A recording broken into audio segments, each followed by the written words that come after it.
Continuamos con la lectura bíblica de este día. Mientras usted ubica el pasaje bíblico que se encuentra en Éxodo 25, del versículo 10 al 22, aprovecho para agradecer sus saludos, sus mensajes y también que comparta la liga con sus contactos. Vamos a dar lectura a la bendita palabra de Dios. Dice así: harán también un arca de madera de acacia, cuya longitud será de 2 codos y medio, su anchura de codo y medio y su altura de codo y medio. Y la cubrirás de oro puro por dentro y por fuera, y harás sobre ella una cornisa de oro alrededor. Fundirás para ella 4 anillos de oro que pondrás en sus 4 esquinas, 2 anillos a un lado de ella y 2 anillos al otro lado. Harás unas varas de madera de acacia, las cuales cubrirás de oro, y meterás las varas por los anillos a los lados del arca, para llevar el arca con ellas. Las varas quedarán en los anillos del arca, no se quitarán de ella, y pondrás en el arca el testimonio que yo te daré. Y harás un propiciatorio de oro fino, cuya longitud será de 2 codos y medio, y su anchura de codo y medio. Harás también 2 querubines de oro, labrados a martillo los harás en los 2 extremos del propiciatorio. Harás pues un querubín en un extremo y un querubín en el otro extremo, de una pieza con sus 2 extremos. Y los querubines extenderán por encima las alas, cubriendo con sus alas el propiciatorio, sus rostros el uno frente del otro, mirando al propiciatorio los rostros de los querubines. Y pondrás el propiciatorio encima del arca, y en el arca pondrás el testimonio que yo te daré.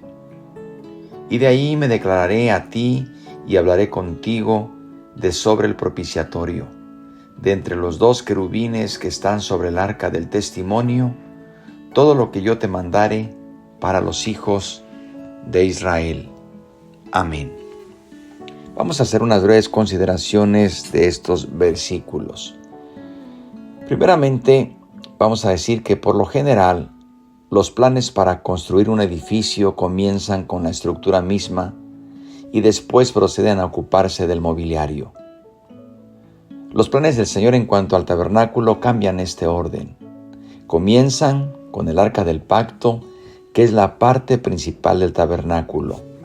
Todo lo demás se organizó alrededor de ella, ya que el arca destacaba la presencia misma del Señor entre su pueblo. El arca era una caja rectangular de madera, de acacia cubierta de oro puro. Medía un poco más de 1 metro de largo, como 70 centímetros de ancho y como 70 centímetros de altura. En otras palabras, 2 codos y medio de largo y 1 codo y medio de ancho y 1 codo y medio de altura. Se pusieron 2 argollas, es decir, anillos de oro en cada lado cerca de la base. Las varas de madera de acacia cubiertas de oro se metían por los anillos para poder cargar y transportar el arca. Las varas deberían permanecer siempre en los anillos para que los que cargaban el arca no tuvieran que tocarla jamás. A Moisés se le dijo que pusiera dentro de esta arca el testimonio. Este es el nombre que se le da a las 2 tablas de piedra sobre las que el Señor había escrito los 10 mandamientos. A la tapa del arca se le da el nombre de el propiciatorio. Algunas traducciones lo llaman el asiento de misericordia. La palabra hebrea quiere decir tapar. Las palabras propiciar y expiar significan aplacar la ira o reconciliar.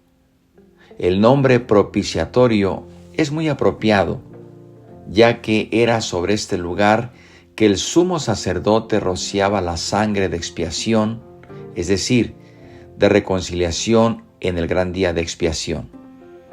Este acto significaba que los pecados del pueblo eran cubiertos o tapados, es decir, eran quitados de la vista de Dios.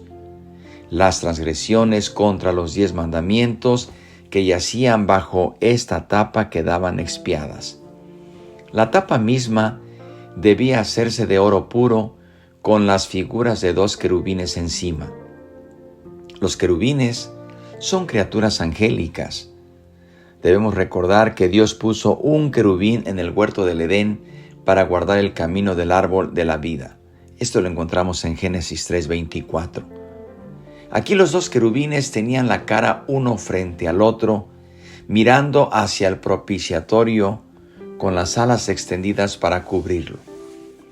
El arca del pacto con su propiciatorio se convirtió en el trono de Dios en medio de su pueblo, el estrado de los pies del Dios de Israel. Ahí se guardaba la santa voluntad de Dios tal como se revela en sus 10 mandamientos.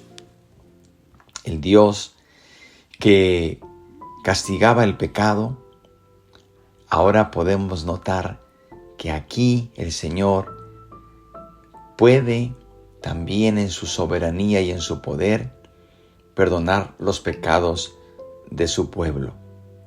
También en este mismo lugar estaba el trono de la gracia de Dios, donde Él proveía la manera para que su pueblo recibiera la remisión de sus pecados. Recordemos que todas estas figuras que estamos mirando ahora es en el antiguo tiempo para que el pueblo pudiese recibir de parte de Dios su voluntad y también poder recibir el perdón de sus pecados.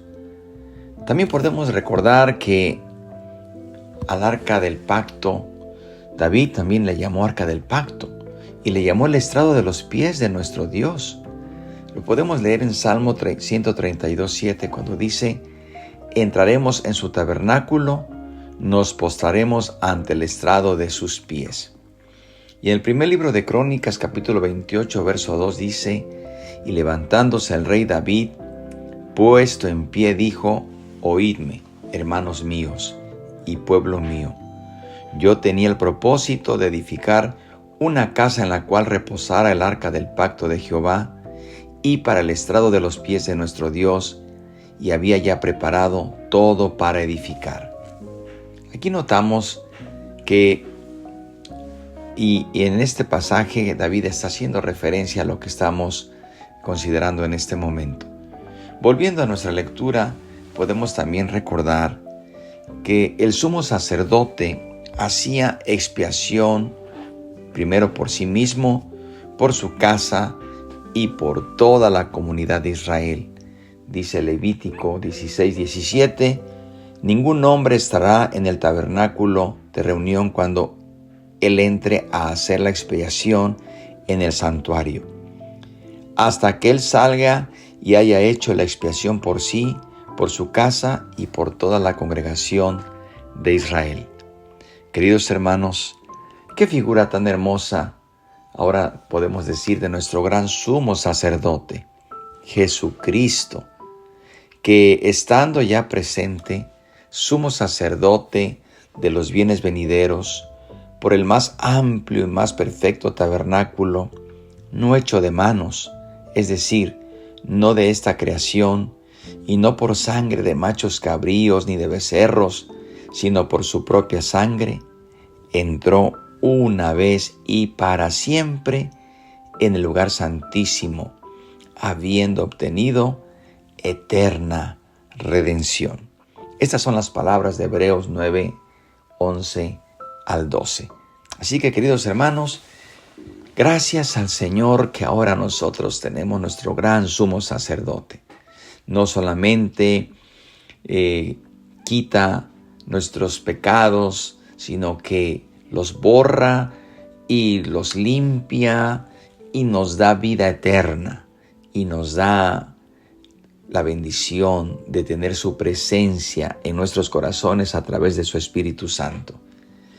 Qué hermoso es conocer cómo el Señor dirigió a su pueblo en el antiguo tiempo, pero qué hermoso es saber que ahora nosotros tenemos en nuestra vida y en nuestro corazón al que lo hizo posible todo en una sola vez, cuando dijo en la cruz del Calvario: consumado es. Así que bueno, demos gracias a Dios por todas estas cosas que hemos recibido del Señor, y lo que hemos leído nos debe hacer ver y nos debe de hacer y considerar y apreciar el gran precio que pagó nuestro Señor Jesucristo para limpiar y perdonar nuestros pecados. Demos gracias a Dios. Padre, te damos gracias por tu palabra. Gracias, Señor, porque nos permites en este momento reconocer que tú eres nuestro gran sumo sacerdote. Nos acercamos a ti y te damos gracias, porque ahora podemos entrar al lugar santísimo y poder sentir tu presencia. Por Cristo Jesús, muchas gracias. Toma las necesidades, toma las peticiones en este momento. Te lo pedimos, Padre, en el nombre de Jesucristo, nuestro Señor y Salvador. Amén. Que Dios le bendiga y no se pierda la lectura del día de mañana, porque vamos a continuar con el capítulo 25 y hablaremos acerca de la mesa para el pan de la proposición. Por lo pronto, que la paz de Dios sea con usted.